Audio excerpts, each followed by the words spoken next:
Bom dia, é um prazer que a gente esteja todo mundo aqui nesse nosso 54º círculo.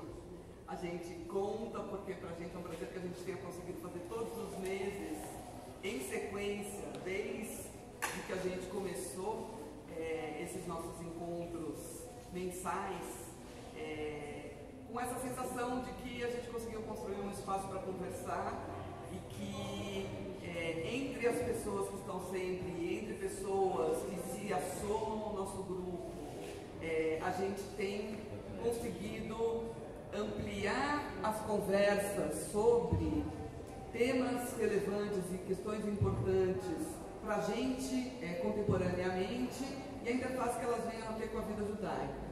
Então, a gente hoje está recebendo o Ariel Wagner. Estamos aí numa sequência de pensamentos que a gente tem tido vontade de ter sobre a Amazônia e entre pensar sobre a Amazônia, também sobre judeus na Amazônia. E aí a gente está, acho que talvez começando uma série, né, de pensamentos aí sobre o lugar histórico da presença judaica na Amazônia. E acho que a gente vai chegar também a pensar em questões contemporâneas e a nossa relação com questões contemporâneas em outros momentos também. Vou passar para o Ariel, para ele fazer sua apresentação, e como sempre no círculo a gente tem essa combinação, que a gente faz uma apresentação entre 30 e 40 minutos e depois abre para comentários, perguntas, etc. Tá bom? Prazer encontrar todo mundo aqui presencialmente. Que a gente consiga seguir no presencial e se encontrar todo mundo com saúde aqui. Obrigado a todos da Casa do Povo que me fizeram esse convite. Antes de começar, eu gostaria de dizer que é um imenso prazer estar aqui na Casa do Povo, né? E que aqui, nessa casa, eu me senti extremamente à vontade para propor reflexões sobre o judaísmo, reflexões sobre a contemporaneidade, e eu falo assim, sem medo de errar, que em outros espaços, esses exercícios de reflexão, né, poderia dizer, de filosofia, de amor à sabedoria, né, pela etimologia da palavra, elas são muito limitadas, e aqui eu me sinto plenamente à vontade para esse exercício. Então, para começar essas reflexões, né, sobre o judaísmo na Amazônia, e até porque aqui nós estamos na temática, a própria casa pedindo assinaturas, falando, né, então eu acho que isso veio bem a calhar. E a minha intenção também ao falar dos judeus da Amazônia aqui nesse espaço é uma certa desmistificação do assunto, né? Eu poderia muito bem, como eu faço em outras instituições, fazer aquele corridão histórico, contar uma historinha bonita e exótica, mas isso não cabe aqui na Casa do Povo, né? Aqui cabe realmente o esclarecimento de determinados estigmas. Vamos começar então pelo convencionamento das datas do início da imigração para a Amazônia, né?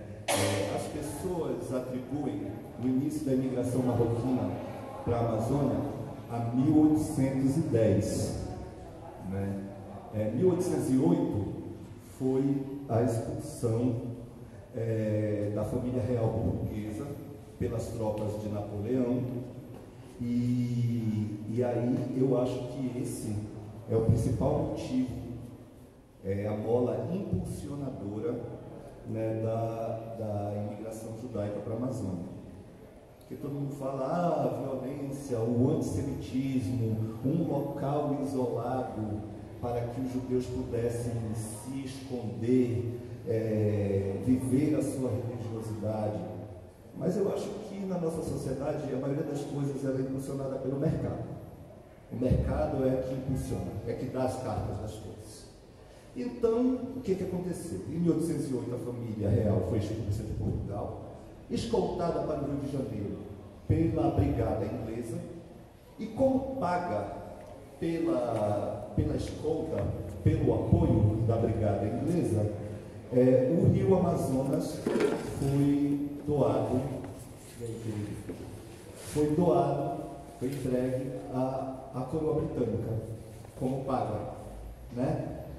E sendo o rio Amazonas um território inglês, o capitalismo britânico querendo se expandir, o que os britânicos fazem? Eles pegam um grupo de judeus marroquinos ricos e estabelecem esse grupo de judeus marroquinos em Belém para que eles distribuíssem os produtos manufaturados ingleses.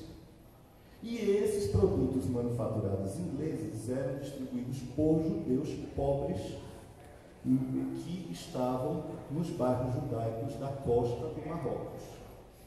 Citando mais uma vez, da costa do Marrocos. Ou seja, judeus em sua grande maioria de origem sefaradita, que tinham sido expulsos da Espanha séculos anteriormente, né? Só lembrando que o Marrocos já abrigava uma outra imigração judaica, principalmente no interior do Marrocos, na região das Montanhas Atlas, com judeus muito berberizados que estavam há cerca de 1000 anos no Marrocos. Arqueólogos afirmam que a ocupação dos judeus no Marrocos data da época de Salomão por achados arqueológicos de algumas sepulturas. Esses judeus que foram para a costa do Marrocos, eles foram na Idade Média. E essa grande maioria de judeus que formou essa imigração para a Amazônia, impulsionada, sobretudo, pelo mercado inglês. Tanto é que, assim, os judeus, eles iniciam em Belém, e essa imigração econômica e étnica, porque eles partiam do pressuposto, se um comerciante rico dava em confiança um monte de produto manufaturado para ser distribuído, para ser trocado no interior por borracha, por couro de animais, por óleos, por penas, que é o primeiro ciclo, né, de 10 a 20, que são o ciclo das drogas no sertão. Eu estendo até um pouco mais, até 50, né? E aí, na maioria, eram homens solteiros, né, que vinham, fazia bar mitzvah, praticamente, colocavam que ele era adulto e ele ia trabalhar para alguém na Amazônia. Chegava, era recebido em Belém, e essa corrente étnica e comercial, ela pegou até o Peru, até a Venezuela. Existem certas suposições que a cidade de Letícia, no Peru, ela é o nome, tinha muitas judias chamadas Alegria, e para ficar Alegria, cima em cima, Letícia.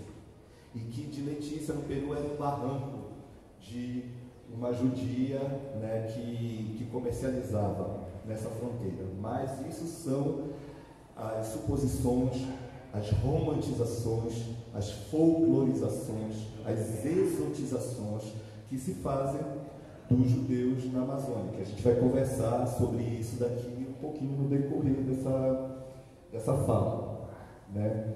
Então, tem outra coisa que eu queria citar nesse primeiro período da imigração, e antes que alguém pergunte, é a respeito assim, foram só os ingleses? Não tinha cristão novo na Amazônia?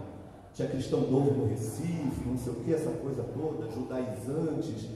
Olha, eu sinceramente, hoje em dia, existe uma eclosão de novas identidades judaicas, por vários motivos. E uma dessas narrativas de pano de fundo é o Menino Sim, é o judeu da Inquisição. E as pessoas, às vezes, eu gostaria de ter tanta certeza a respeito da presença dos judeus ou dos judaizantes de Belém antes de 1810, como essas pessoas que alegam que são descendentes de cristãos novos em Belém. Né? A gente ainda não conseguiu fazer essa ligação, né? Essa ponte. Muito embora, né, eu vou citar o nome de algumas famílias aqui que foram responsáveis por essas primeiras casas de comércio, de distribuição de manufaturado na Amazônia, e eles têm nomes bastante portugueses. Mas eu, sinceramente, a única coisa que eu vi, nem sei se era no período antes disso, achado em documentos, né, e documentos historiais sempre foram na Amazônia por conta de feitiçaria, muito mais com indígenas, com cafusos. A gente nunca escutou. O professor Álvaro Figueiredo, que é historiador eminente lá da Universidade Federal do Pará, uma vez ele me falou de encontrar um documento que as pessoas foram presas numa pagelança, que era alguma coisa proibida, e que dentre os detidos existia um judeu que estava buscando a cura para a gafa. Gafa se tinha lepra, a doença dos gafanhotos, no português castiço, né, para referir à hanseníase. E, quer dizer, imagina como esse homem não deve ter sido excluído da comunidade ao ponto de estar procurando ajuda numa pagelança. Mas nunca vi assim roubos, culpados, essas coisas dos cristãos novos na Amazônia. Muito embora hoje em dia é um monte de gente alegando que é descendente de cristão novo na Amazônia.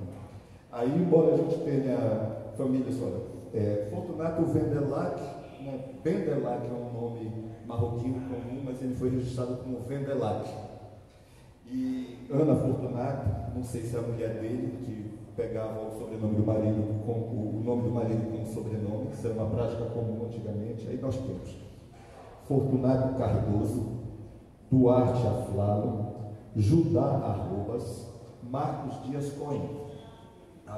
Mas seria muita irresponsabilidade minha afirmar só por conta desses nomes aportuguesados, né? Não sei se que a partir daí criar uma hipótese de que existiam cristãos novos, portugueses, judaizantes ou coisa assim. Então eu prefiro falar desse marco. Esse marco de 1810 também foi uma coisa convencionada, né, pelo Eidolfo Moreira, pelo Abraham Ramiro Bentes, pelo Isaac Benchimol, por todos esses intelectuais judeus que fizeram essa abordagem do judaísmo da Amazônia. Então, através desses estudos, foi convencionado que a data de imigração, de início da imigração da Amazônia para os judeus da Amazônia é de 1810. Outra questão é a questão das sinagogas, né? Nós temos uma sinagoga de 1824 e que as pessoas falam que é a sinagoga mais antiga do Brasil. Mas a sinagoga do Recife não era mais antiga do Brasil? Ela era mais antiga no sentido de fundação, mas depois que os holandeses foram expulsos do Recife, né, o judaísmo voltou a ser proibido e essa sinagoga foi transferida para Nova York, né, o que o pessoal também fala com muito orgulho no Recife, tenta exaltar esse lado. E aí depois disso não teve mais o judaísmo contínuo. E na Amazônia não. Em 1823, 22 é a independência do Brasil, 23 eles aproveitam a independência para exigir uma liberdade de culto só que assim, a sinagoga não poderia ter nenhum sinal externo. Era uma casa normal, colonial, onde os judeus se reuniam na sexta e no sábado. Então não tinha nem placa, nem nada. Essa era a condição de existência do templo. Então, quer dizer, esses são os primeiros anos. A borracha, o ciclo da borracha, ele vai de 1860 até 1910. Então, primeiro tinha essa imigração de homens solteiros, de 1810 até 1850, né? E depois vem uma imigração familiar, que vão buscando as esposas, as primas para casar, né? Só que, a essa altura do campeonato, vamos lá, de 10 a 40, esses marroquinos já tinham feito filho em meia Amazônia. Feito filho em meia Amazônia, né? A gente tem conhecimento de alguns imigrantes, mas posterior a isso, por exemplo, o seu Abraham Foiquino, lá do Tocantins, ele teve 40 filhos. O seu Elias Assayag, que é o bisavô daquela moça que é repórter do Jornal Nacional na Daniela Sayag, o cantor do Boi Garantido, Davi Sayag, que canta lá com a Fafá de Belém, todo esse pessoal é filho do velho Eliezer Sayag. E essa, digamos que, povoação da Amazônia, essa mistura, né, do judaísmo na Amazônia, ela nos leva a um paradigma de diferenciação e integração, né? Então, o que me dá mais liberdade para falar aqui na casa é justamente sobre isso. Porque não podia dizer, teve filho com uma índia, teve não sei o quê, e aí isso e aquilo. Realmente, isso é muito interessante. Mas o que eu acho, só que isso no final, ele não termina bem, dá ruim. Porque ele ajuda a condensar uma imagem distorcida e exotizada dos judeus na Amazônia. Se a gente depois contextualizar pelos anos, a gente vê que, eu vou entrar nisso depois, mas só voltando, a integração e a diferenciação. Então, existe essa dicotomia, né? Os judeus, eles exaltam muito a sua integração na Amazônia, né? Pela antiguidade, daí aí os judeus que comem farinha, que comem pato no tucupi, mas, por outro lado, existe uma mística de querer manter uma diferenciação. Isso em todo grupo, né? Todo grupo étnico, todo procura manter essa diferenciação com o local. E os judeus na Amazônia, isso é o tempo todo, né? É dizendo, olha, a gente integrou, eram os judeus que remavam, eram os judeus nos barcos, eram os judeus que iam pelos igarapés, mas a gente sempre fiel às nossas tradições. Nunca nos afastamos das nossas tradições, não sei o quê. Só que, quando você vai olhar isso de perto, você vê assim, parece o movimento da maré do rio, né? Que faz um movimento para estar preso na tradição, mas ao mesmo tempo ele tem 40 filhos espalhados pelo território. Né? E aí, isso é um contrassenso. Porque pela tradição judaica, o judaísmo preza muito a família nuclear, né? Eu acho que no caso ali os imigrantes colocaram um plural, as famílias, prezam as famílias. E aí existiu essa povoação, né, na Amazônia como um todo.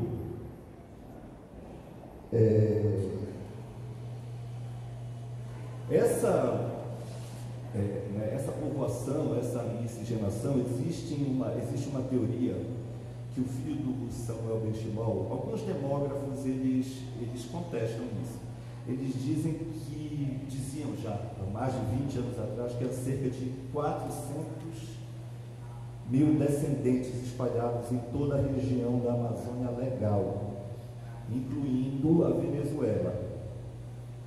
Tá? Descendentes. E aí, por que eu estou querendo compartimentar, deixar tudo às claras? Em 80, o Museu da Diáspora encomenda um trabalho com o fotógrafo Sérgio Salles e o Henrique Veltman que fez a narrativa do Museu da Diáspora. Né? E aí, ele faz umas fotos belíssimas, um texto, na minha opinião, mais ou menos, porque mistifica uma série de coisas, e aí depois, isso ele serve mais ou menos como uma base para quem vai procurar judeus na Amazônia, aí cai nessa pesquisa. E a partir dessa pesquisa, dessas fotos, de tudo, se cria uma série de mística, como se esse judaísmo continuasse se dando nessas cidades do interior. O que aconteceu é o seguinte: a borracha vai de 1850 a 1910. Esse tempo todo foi chegando judeu marroquino para trabalhar na Amazônia, como o que aqui vocês chamam de mascate, lá a gente chama de regatão. Regatão tanto pode ser um barco, que é a loja do judeu, como uma pessoa que regateia, que mascateia, né? Então lá a gente chama de regatão. Então tinha um estigma muito grande em cima do regatão, que o regatão enganava o ribeirinho, que o regatão passava o troco errado, aumentava os valores, e os judeus tentaram muito reverter E o regatão era um vencedor, ele saía de lá sozinho, ele deixava a família no Marrocos, ele deixava a família no barranco, ele passava dias longe de casa, meses longe de casa, então existe essa reversão, né? Em 1910 a borracha acaba. Em 1940, todas essas famílias e essas pequenas comunidades que estavam espalhadas ao longo do Rio do Amazonas e afluentes, dão um jeito de mandar, já tinham ganhado alguma grana, já tinham se estabelecido comercialmente, começam a mandar primeiro os filhos para Belém, para estudar, para sair daquela vida do interior. Depois eles ficam mais velhos, eles se estabelecem em Belém.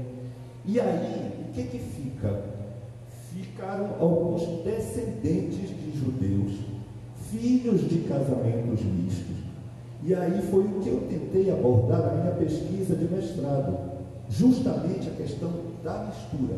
Olhem que curioso, essas pessoas são vistas como judeus pela população local, mas eles são netos, bisnetos de judeus e não têm integração com o judaísmo oficial em Belém e Manaus. Só que existe um trabalho do Museu da Diáspora que diz que eles que são os judeus da Amazônia. E aí vem o pessoal de Israel, vem o pessoal dos Estados Unidos e disse, olha, aí eu disse, eu quero, sexta-feira é Pêssego. Chegou um jornalista americano muito entusiasmado, disse, como é que eu faço para ir para Cametá? Eu disse, não faz. Não tem avião para Cametá, tem que pegar um barco, uma noite de barco, né? E aquelas fotos que você viu, quando o Museu da Diáspora fez, em 83, já não tinha mais comunidade judaica em Cametá. Já estava todo mundo em Belém, e aquelas pessoas são filhos de casamento misto, descendentes de judeus, que são vistos como judeus pela comunidade local, pelo sobrenome, porque conhecia o avô, porque conhecia o bisavô, mas que estão fora do que aquilo que a gente chama na antropologia de fronteira étnica do judaísmo. E aí, é por isso que eu quis fazer essa abordagem, porque isso cria uma falsa impressão. Em 1950, essas comunidades judaicas do interior elas já estavam esvaziadas, né? E os judeus já estavam todos radicados em Belém e Manaus. Os filhos já tinham estudado, já era uma geração de profissionais liberais, né? Com tudo instituído, com clube israelita, com sinagoga, geralmente duas, né? Porque se briga uma vai para a outra. E aí, então, nessa dinâmica. E aí, esse judaísmo, o que ficou? Aí, tem judeu no interior da Amazônia? Tem famílias que já estão estabelecidas em Belém, só que os negócios de família ficaram no interior. Mas a família está em Belém. Só o negócio da castanha, o negócio, sei lá do que está em Santarém, que está em Óbidos, mas não existe uma comunidade, existe um grupo de descendentes e pessoas que têm negócios. Mas ainda assim, é uma influência muito grande. Em Óbidos, na garganta do Amazonas, eu estudei as famílias que lá permaneceram, né? E aí a gente tem 3 ou 4 famílias que ficaram em Óbidos por conta dos negócios, né? E aí então, quando teve o feriado judaico de Yom Kippur, numa cidade pequena, na garganta do Amazonas, e vamos colocar 3.000 funcionários no meio da semana de folga, né? Os judeus marroquinos fazem questão de honrar os feriados religiosos, pelo menos nos dias grandes, como se diz em ladino. E aí então feriou, folgou no meio da semana na cidade de Óbidos. Então, para a usina de castanha, para o depósito de material de construção da família Berisha, para os negócios da família Chopron. E aí você vê que por conta de um feriado judaico, 3.000 pessoas ganharam folga. Isso, eu fiz essa pesquisa há mais de 10 anos atrás, 15 anos atrás, né? E já tinha, mas assim, um judaísmo constituído, ele não existe. O que existe é a memória desses descendentes e uma ressignificação de entendimento do judaísmo. Por exemplo, quando eu estava na cidade de Cametá, todo mundo disse: você precisa ir visitar a cidade de Cametá, porque lá teve muito judeu, tem muita gente espalhada, e não sei o que, eu disse: então beleza, vamos para Cametá. Cheguei em Cametá, na Foz do Tocantins, essa imigração judaica de Belém teve um surto de gripe espanhola, matou muita gente, e o pessoal da comunidade judaica foi se estabelecer em Cametá. Disseram: vai lá em Cametá, vai ver qual que é. No barco já dizia: olha, judeu é Santinho Cohen. Santinho Cohen é judeu, Isaac Azancot é judeu, o filho do seu o Menassé Pinto. Já no barco, antes de chegar em Cametá, eu já sabia quem era o judeu, já sabia quem eu devia procurar. E aí, quando eu chego lá, né, essas pessoas tinham uma noção do judaísmo de memória. Às vezes sabiam um pedacinho de uma oração que ele escutava o avô cantar, o pai cantar, mas não tinha uma prática judaica constituída. E as práticas sincréticas eram muito curiosas. Por exemplo, uma forma desses descendentes de judeus do interior se manterem ligados ao judaísmo é a zeladoria dos cemitérios judaicos. Eles mantêm o cemitério carpido, mantêm o cemitério limpo. E o seu Isaac Azancot, em especial, em Cametá, no dia 2 de novembro, dia dos finados em Brasil, ele fazia a iluminação do cemitério. É muito comum nos cemitérios católicos no Brasil, na Amazônia, ter uma cerimônia chamada iluminação, que é visitar o cemitério durante a noite. E o Isaac Azancot tomava conta do cemitério e fazia iluminação do cemitério judaico também. O enterro do pai de Isaac Azancot foi uma coisa assim muito curiosa, porque quando o velho Abraham Azancot morreu e passa a zeladoria do cemitério para o filho, ele era casado com uma cristã. A mãe desse Isaac, que toma conta do cemitério, é cristã. E aí o que fizeram? Botaram uma cortina na casa, botaram um caixão lá atrás, com a vela no pé, com a vela na cabeça, com um mandarim figurino, né? Amortalharam, e a viúva com as vizinhas puxava um terço na sala, pela alma do falecido. Então as duas coisas, e aí, só que fora disso tem aquele discurso: não, os nossos descendentes de maneira nenhuma se afastaram das nossas tradições, lutaram, mantiveram as tradições, a guerrilha. Mas assim, gente, isso não é um defeito, isso é o discurso de todo grupo étnico. Se você faz uma reflexão antropológica, isso é o discurso de que a gente, se você vai conversar com japoneses, é a mesma coisa, se você vai conversar com ciganos, é a mesma coisa. É essa tentativa, né? E isso recai nessa qualidade de integração da sociedade local e de diferenciação, tá? E aí, a visão desses descendentes espalhados pelo rio, ao longo do rio Amazonas, em umas cidades mais e outras cidades menos, e esse tipo de prática ela causa muita estranheza. Primeiro que assim, as pessoas estranham muito a questão dos judeus na Amazônia, de ser uma comunidade mais antiga. Eles acham geralmente que tem alguma coisa a ver com o cristão novo, não tem nada a ver com o cristão novo, né? Como eu falei para vocês, muito mais do que fugir do antissemitismo, acho que tem que ver com o mercado. O mercado determina muitas coisas, a maioria das coisas, e acho que foi isso determinante dessa eliminação, né? E aí quando você meio que cristaliza nessa imagem do judeu misturado, né? Que é enxergado como judeu pela comunidade local, mas não pela comunidade oficial. Esse grupo ele é fotografado, esse grupo ele é divulgado. Qualquer um aqui, se botar no Google judeus na Amazônia, vão aparecer as imagens do Museu da Diáspora, né? Que abordaram, na maioria das vezes, esses frutos dessa. Então isso causa uma confusão, e causa até hoje, né? Há 10 anos atrás, quando eu voltei do doutorado em Israel, me procurou um jornal israelense, Yediot Aharonot, querendo fazer uma reportagem sobre os judeus na Amazônia. E eu disse: olha, eu coloquei como eu estou colocando aqui para vocês. O que vocês têm no interior não é uma comunidade judaica. são descendentes aí já quebra a primeira expectativa, né? A segunda coisa é o seguinte: ninguém, nenhum judeu no interior vai remar de queimar a cabeça, vai remar de talete nas costas, vai dar voltinha no porto de talete, vestido de judeu, não vai. Isso quem fazem são os fotógrafos, né? Às vezes até os antropólogos, às vezes até os cineastas, né? Esses elementos religiosos, eles são do âmbito doméstico, do âmbito familiar. Isso não é para você vestir para sair na rua. Isso aí é a imagem que se cria do grupo na Amazônia. E aí eu cheguei e disse assim: olha, em Óculos vocês vão encontrar o seu Claude Armani.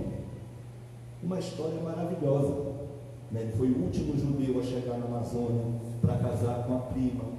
Já tinha acabado a imigração para a Amazônia em 1910, mas a família manda chamá-lo em 1950 para que ele se case com a prima que estava radicada na Amazônia já há muito tempo.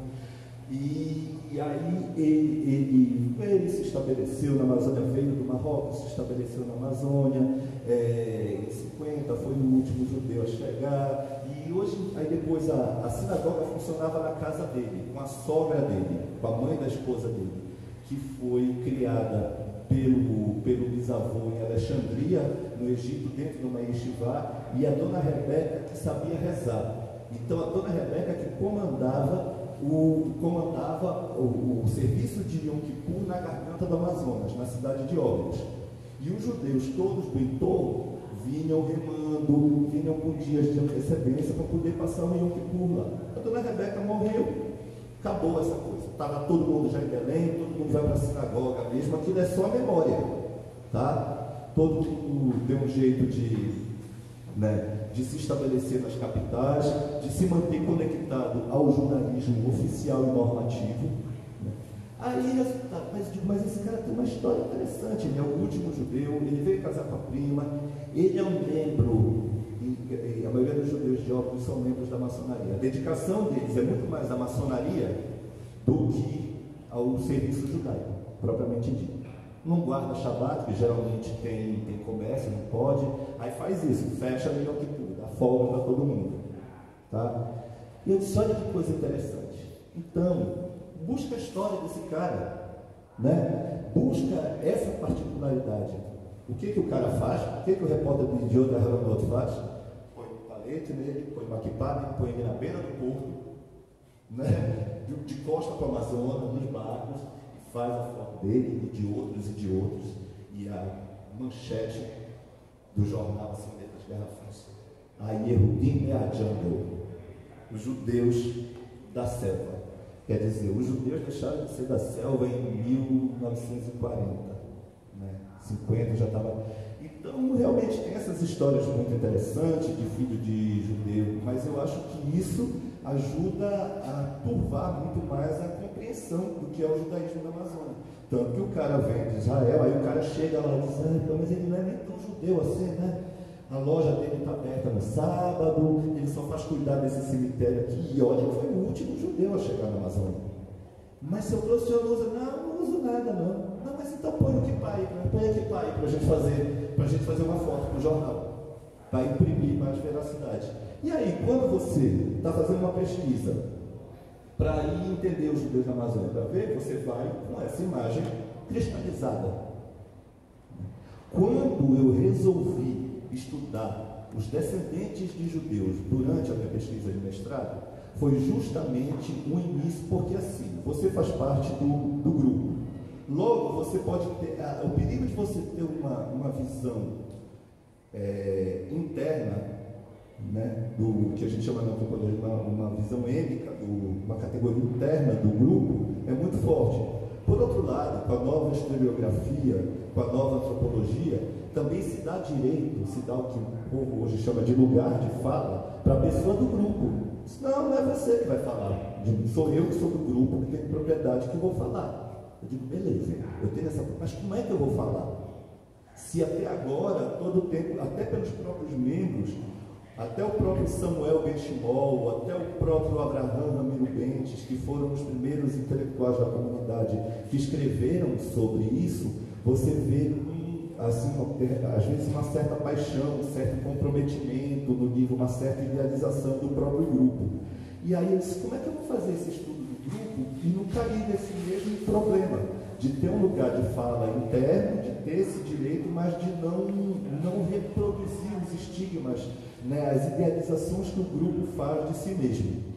E aí eu disse, eu vou estudar a parte da mistura, né? Vou chegar, vou ver esses descendentes do interior, né? Vou colocar as claras que existe um judaísmo normativo em Belém, desde sempre, e que existem esses grupos, né, espalhados pelo interior, descendentes de judeus, e que muitas vezes as pessoas querem torcer isso para o lado do judaísmo.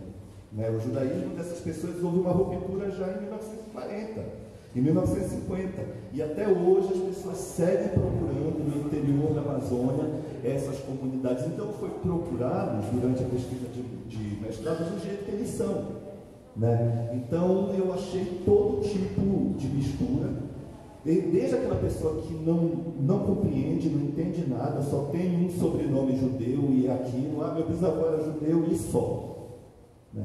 O que me deu o estado de procurar esses descendentes de judeu foi justamente essas narrativas loucas, absurdas, que as pessoas vão criando. O que me startou para procurar os descendentes de judeus foi ter encontrado uma moça que tinha o sobrenome Cohen, e eu já sabendo mais ou menos do mapeamento, qual família foi para aquele lado, eu disse, você é de Cametá? Família Cohen de Cametá? Eu disse, sou. O meu avô veio fugindo dos nazistas para a Amazônia. Oi? Os Cohen já estavam desde antes da época da borracha. Mas qual que é a ideia que ela tinha de judeu? Judeu fugindo do nazismo, fugindo do Holocausto. Uma história que não condiz em nada. O que leva os judeus para a Amazônia é o mercado, é a borracha. E a menina tinha essa ideia de judaísmo dos filmes televisivos, e ela disse, não, meu avô foi para Cametá fugindo do Holocausto. Eu disse, opa, tá, beleza. Então, vamos todas as narrativas, né? Quando eu conheci o Menassé, uma família muito interessante, Menassé Pinto, eu chamo o capítulo Menassé da Judéia, porque ele não tinha, né? Cheguei lá e disse, seu Menassé, me disseram aqui na cidade que o senhor é judeu. Ele estava calafetando um barco daqueles da Amazônia. Eu disse, meu pai era.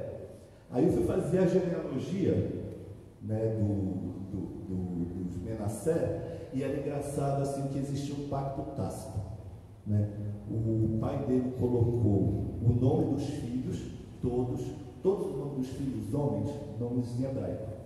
Isaac, Menassé, tinha um outro lá. E o das mulheres era Nazaré e Benedita. E Nazaré, por causa de Nossa Senhora de Nazaré, e Benedita por causa de São Benedito. E aí, engraçado que geralmente, quer dizer, o judaísmo, nesse caso, ele não vem da mãe, ele vem do pai. E ele coloca o nome de todos os filhos com nomes hebraicos, e aí o catolicismo ficou a critério da mãe, que colocou o nome das santas padroeiras no lugar das filhas. E eu disse, eu Menassé a história do seu avô. Eu disse, não. Ele veio caminhando, caminhou, chegou aqui em Cametá. Eu disse, mas o senhor tem nenhuma recordação dele? Aí ele disse assim, eu me lembro, eu era muito criança, na ilha do Mendaru Sul, que o meu avô se peiava todinho. Alguém tem? Peiar, como o pessoal fala no interior, na Amazônia, tipo peiar, se peia a vaca. Quando peia a vaca para amarrar o pé dela, para ela não bater quando está tirando leite. Então ele disse, o meu avô se peiava todinho. Quer dizer, o avô dele se amarrava nos tefelins, ele dizia, meu avô se peiava. E ele se trancava no quarto, ele rezava naquele quarto. E aí eu digo, e o senhor lembra? Ele disse, eu lembro que tinha um monte de carta que vinha da Judéia para o meu avô. Por isso que eu coloquei o capítulo da tese Menassé da Judéia. Porque nem sequer do Marrocos ele tinha noção. Vinha um monte de carta, a gente não sabia o que era aquele monte de rabisco que vinha da Judéia. Quando o nosso barracão pegou fogo no Mendaru Sul, queimou-se todas as cartas e a gente perdeu tudo. Então, E você vai na família Fima, aí o pessoal diz, eu sou muito orgulhoso de ser descendente de judeu, muito embora. Aí você vai ver a história do Fima, né, do Isaac Fima. O Isaac Fima guardava o sábado com o pai e ia domingo na igreja com a mãe. E um dia ainda apanhou na rua, porque ele era o coroinha da igreja. A mãe, mulher de comerciante, um judeu abastado, dava altas contribuições para a igreja e logo o filho do judeu tornou-se o coroinha e apanhou, porque onde é que já se viu um judeu ser o coroinha da igreja? E aí você chega, tem essas histórias, essas memórias, e aí o pessoal começa a abrir as gavetas e tirar os livros de oração, lembrar a oração que o pai rezava isolado no canto da casa. Quer dizer, quando você vê uma dinâmica muito diferente daquela que as pessoas querem enxergar do judaísmo na Amazônia. Isso já faz décadas. Estou falando para você, o interior da Amazônia é esvaziado em 1950. Em 1950 só ficaram os negócios de quem deu certo ali no interior. Então a da castanha, ela continua dando, beleza, fica aí. Mas dizer que existe uma comunidade do jeito que era no início, isso já faz tempo. Né? Então, como eu falei no início, para encerrar, né, e abrir para as perguntas. Por isso que aqui eu me sinto muito à vontade de levar essa explicação para esse direcionamento. Se eu fosse qualquer outra instituição judaica, as pessoas elas ficam altamente condoídas. Porque elas dizem, mas eu pensei que ainda ali, sabe, naquela cidadezinha, mas que eles ainda estavam na beira do rio, ou então que judeus, índios, não sei o que. Não, existe uma fronteira étnica muito bem estabelecida pela comunidade. O judaísmo na Amazônia, depois de 1980, com a chegada do Beit Ramalho, botou outra fronteira muito mais dura, né? E quer dizer, das quais essas pessoas que a gente aborda e que muitos querem ver como judeus da Amazônia passam muito longe. Né? Então, eu agradeço a oportunidade de poder estar colocando essa história dos judeus da Amazônia aqui nesses termos, né?